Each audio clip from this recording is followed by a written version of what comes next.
હાલો પીપુડી વાળા વગાડો.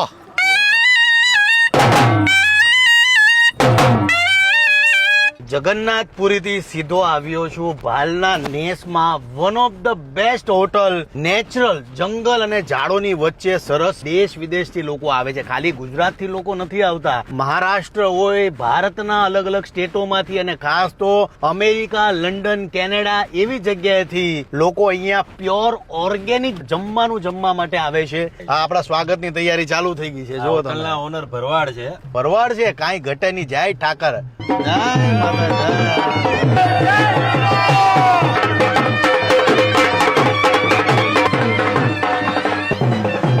આમ તો ઘણા સમયથી સાંભળતો આવ્યો હતો કે ભાઈ ભાલનો નેસ એટલે સાળંગપુરના રસ્તેથી જે તગડીનો રસ્તો છે, તો એ જગ્યા પર હું આ હરેક લોકોને કહું છું કે હું ઘણા સમયથી સાંભળતો આવ્યો હતો કે ભાઈ અહીંયા જાજો, તમે સારંગપુર જાઓ છો તો આ જગ્યા પર ભાલના નેસમાં જાજો જ. અમારું જે સ્વાગત છે અમને બહુ મજા આવી. અને આ તમે જુઓ બધા, તમારે બધાને કા ક્લાસીસ ખોલો, તમે કોલેજોમાં મોટિવેશન લેક્ચર આપો કે આ છોકરાઓ આવા હટ્ટા કટ્ટા હું ખાઈને થાય છે. અમે હોમાં બે ઓછા રહ્યા છે, અમે મને વિદાય આપ. દાદા મારી પાસે તમે વિદાય માંગો છો? હજી હેલિકોપ્ટર જોવાનું છે તમારે. આ લોકો જીવા આટલું કહે છે, દાદાને ઉપર જવું એમ કે છે. રહેવાનું છે હજી તમારે. 2-4 હેલિકોપ્ટર થઈ જાય ભાઈ ને ત્યારે જાઓ. બહુ રહેવું વધારે નથી સારું. અમે તમારા જેવા સંત મારા ગુરુ છે. અરે દાદા રોમાં રોમાં પ્રયાગની પ્રસાદી લઈ લો. ત્રિવેણીમાં ખૂબ સ્નાન કરીને પછી અહીંયા આવી છે. પ્રયાગરાજની આ માળા છે. 100 વર્ષ પહેલા જે ભરવાડ ચાલીને બદ્રી કેદારની ચતુર્માસ યાત્રા કરે આવી ગયું. અત્યારે કેદારનાથ નો જવાનો રસ્તો નથી બરાબર, તો આ 120 વર્ષ પેલા કેમ હાલીને જતા હશે? ભાઈ ભરવાડો નો પહેરવેશ પહેરો એટલે હો હાથીનું બળ એમનામ આવી જાય, હો કાંઈ ઘટે નહીં. જય ઠાકર. ભાઈ ભાલના નેસમાં આજે અમે આવ્યા છીએ અમારા ભરતભાઈ. હાલો પીપુડી વાળા વગાડો.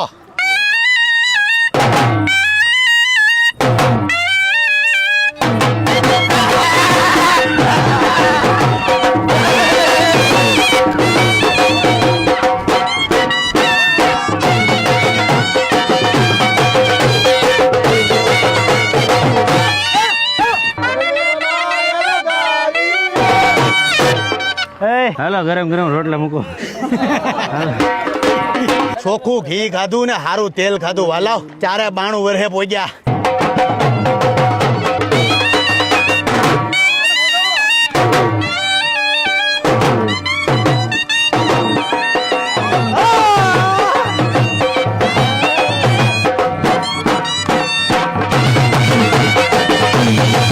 ભાઈ માખણ ને રોટલા ચાલુ કરો ભાઈ.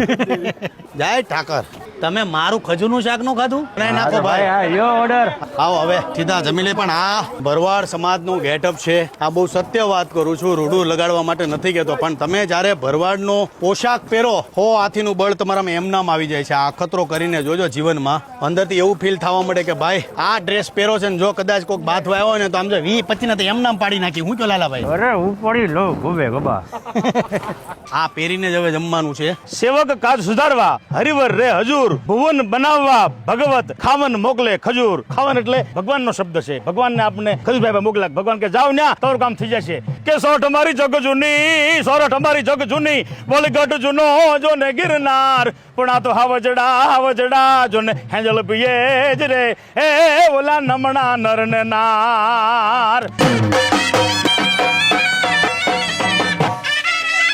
મને એવું કહેવામાં આવ્યું છે કે ભાઈ એટલું મારે ખૂટાડવાનું છે. હવે તમને શું લાગે ખૂટી જાય? 1.5 મહિનો થઈ. તમારાથી નહીં ખૂટે, આમનાથી ખૂટી જાય. આ કાજુ અખરોટ અને આ paneer triple L, Okay. Special ખજૂર, આખી ડુંગળી ભરેલા રીંગણા, આ દેશી ગોળમાં બનાવેલી સુખડી, ગોળમાં બનાવેલો શેરો અને સ્વીટમાં આપણો આ મઠ્ઠો.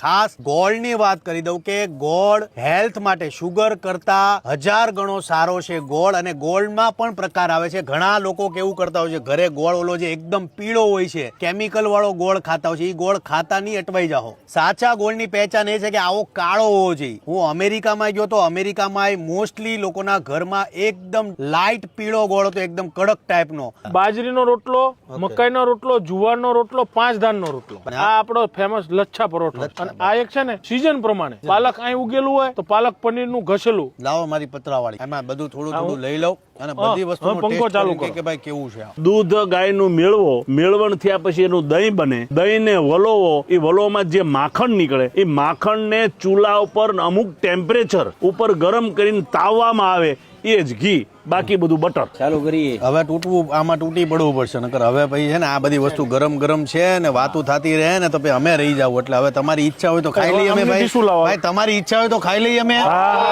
મને ઓલો બાજરીનો રોટલો આપો, ઓલું પાલકનું શાક આપો. છાશ આવે તો મરચા મૂળા, ઓહો મૂળા હોતન છે, ક્યાં વાત હે. મૂળા ઘણા દીથા ગોતતો તો ભાઈ. આવી ગયું ખજૂરનું શાક. ભાઈ મિક્સ ડ્રાય ફ્રૂટ નો મઠો છે, બહુ ફેમસ છે એનો, પ્યોર છે ભાઈ. આમ તો ગુજરાતની નામી અનામી આમ જોવા જાય તો ગુજરાતની હરેક કંપનીઓ પાસેથી ધારે તો તેલ લઈ શકે છે અને તેલ એમનું વાપરી શકે છે, પણ અમારું ખજૂરભાઈનું શુદ્ધ સિંગ તેલ આ બાલનો નેશ છે એ હોટલની અંદર વપરાતું હોય તો અમારા માટે બહુ ગર્વની વાત કહેવાય. હવે અહીંયાથી સીધો જવાનો છું હું, અમારા જે 3 ઘર બને છે ત્યાં જવાનો છું. ભરતભાઈ મળીએ, ખૂબ ખૂબ આભાર. ચાલો બાપુ, જય માતાજી, જય શ્રી કૃષ્ણ. કેમ છો? અરે રીધી પગે લાગમાં બેટા, કેમ છો? મજામાં? શાંતિ? અરે આજ તો ખાસ અમારે મોંઘેરા મહેમાન આવી ગયા છે, અમારા પદ્માબેન. અચાનક આવી તમે મળી ગયા. અરે કેમ છો? તબિયત પાણી કેમ છે? શાંતિ? ભાઈ અમારા માતાજીની કૃપાથી પદ્માબેન ના મેરેજ થઈ ગયા છે અને એમનો ઘરવાળો તમને બતાવો. તમારા કૃપાથી મારી લાઈફમાં બધું સારું થઈ ગયું અને મેં બીજું ટ્યુશન ક્લાસ ખોલ્યું છે અને ત્યાં પણ બહુ સારું ચાલે છે. ક્યાં વાત હે. પદ્માએ બીજું ટ્યુશન ક્લાસીસ ખોલી નાખ્યું છે. કયું ગામ? ફળવેલ. આ પદ્માનો ઘરવાળો છે.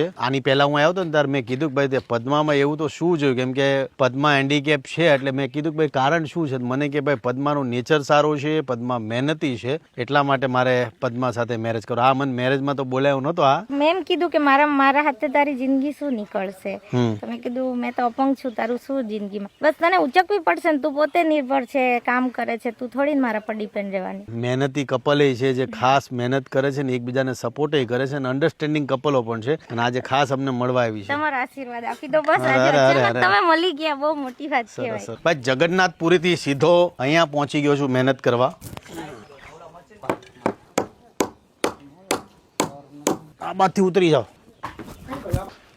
વેવલ ગામમાં છું અત્યારે અને અત્યારે લેન્ટર ભરીએ છીએ. ઓલમોસ્ટ અમારું જે ચણતર છે ઉપર સુધી એ થઈ ગયું છે. હવે લેન્ટર ભરીએ છીએ. લેન્ટર ભર્યા પછી આપણે સ્લેબનું કામ થશે. વિચાર એવો છે કે 3 ઘરનું લેન્ટર આજના દિવસમાં ભરી નાખીએ.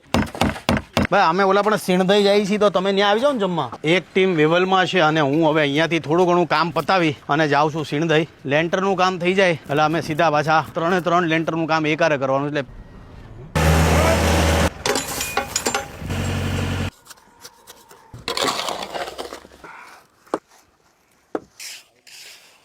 એક થર મારીને જમી લઈએ આપણે. વરસાદ આવે એમ છે આજે, નહીં? વરસાદનો માહોલ છે આજે. ન આવે તો સારું, તો ઘણું ખરું કામ આપણું ઉપડી જાય.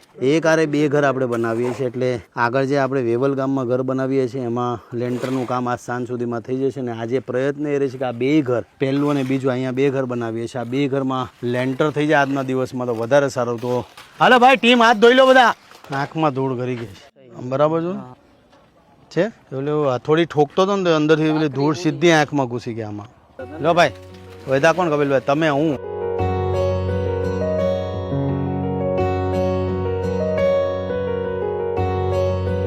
પહેલા તમને ઘર એક્સપ્લેન કરી દઉં કે ભાઈ ઘર અમારા કઈ રીતના બનવા જઈ રહ્યા છે. આ ગાયો માટે આ ઘરમાં 5 થી 6 ગાયો છે એટલે એમના માટે એક સરસ મજાની જગ્યા છે.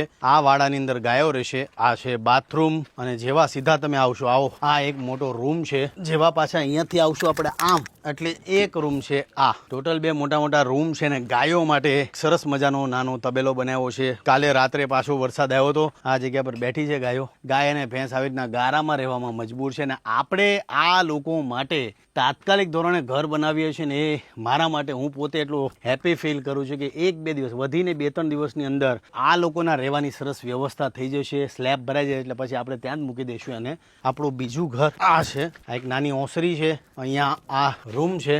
જેવો આ રૂમ પૂરો થાય એટલે એક્ઝેક્ટ બાજુમાં અડીને બીજો રૂમ છે. આ બીજો રૂમ છે. આમની પાસે એક જ નાની ગાય છે જેને આંખમાં વાગ્યું હતું. એના માટે આ વ્યવસ્થા છે મસ્ત. અહીંયા એક હોલ બનાવશું આપણે. આ હોલની અંદર ગાય રહેશે. અહીંયા ટોયલેટ અને બાથરૂમની વ્યવસ્થા છે. ત્રણેય પરિવારને એવું ઓપ્શન આપ્યું હતું કે તમારે કોટેજ સ્ટાઇલમાં ઘર બનાવવું છે તો આપણે આ રીતના ધાબુ ભરી નાખીએ. તો બધાનો એવો આગ્રહ હતો કે ભાઈ અમારી પાસે ગાય અને ભેંસ છે તો ગાયો અને ભેંસોના ચારા માટે તમે ફ્લેટ ધાબુ ચણી દેશો તો વધારે સારું છે. એટલે ફ્લેટ ધાબુ ચણીએ છીએ આપણે. ને બીજું ખાસ ટોટલ 3 ઘર એક સાથે ચાલુ છે. બીજું કે આવનારા સમયમાં હજી ઘણા ઘર કરવાના બાકી છે. સ્ટેપ બાય સ્ટેપ તમને બતાવતો રહીશ.